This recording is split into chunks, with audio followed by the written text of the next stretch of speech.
ആയിട്ട് കോൺസെൻട്രേറ്റ് ചെയ്യുന്നത് ടീക്ക് ഡോസിലാണ്. പിന്നെ അതുപോലെ മറ്റൊരു ഡിസൈനാണിത്. ഇതിൽ ഞാൻ പെട്ടെന്ന് എനിക്ക് ഐഡൻറ്റിഫൈ ചെയ്യാൻ പറ്റുന്നത് ഞങ്ങൾ കൈ ഓടിക്കുമ്പോഴത്തേക്ക് അത്ര സ്മൂത്താണ്.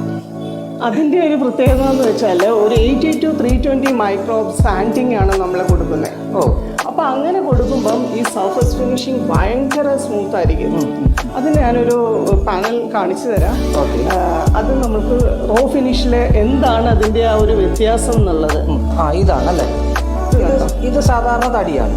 ഇതാണ് നമ്മുടെ ഈ കാണുന്ന വുഡ് ഇതുപോലെയാണ് റോ ഫിനിഷിലിരിക്കുന്നത്.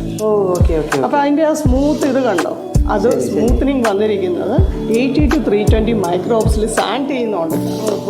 ഇതും നമ്മൾ നോക്കുമ്പോഴത്തേക്ക് ശരിക്കും പറഞ്ഞാൽ ഒരു റിഫ്ലക്ഷൻ നമുക്ക് ഇതിൽ കാണിച്ചു കൊടുക്കാൻ പറ്റുന്നുണ്ടോ എന്ന് എനിക്കറിയത്തില്ല. പക്ഷേ ഇതിന് രണ്ടും വെച്ച് നോക്കുമ്പോഴത്തേക്ക് ആ ലൈറ്റിൻ്റെ ഇത് വരുമ്പോൾ അറിയാൻ പറ്റും അതിൻ്റെ ഒരു ഫിനിഷ്, ഇതിൻ്റെ തമ്മിലുള്ളൊരു ഫിനിഷ്.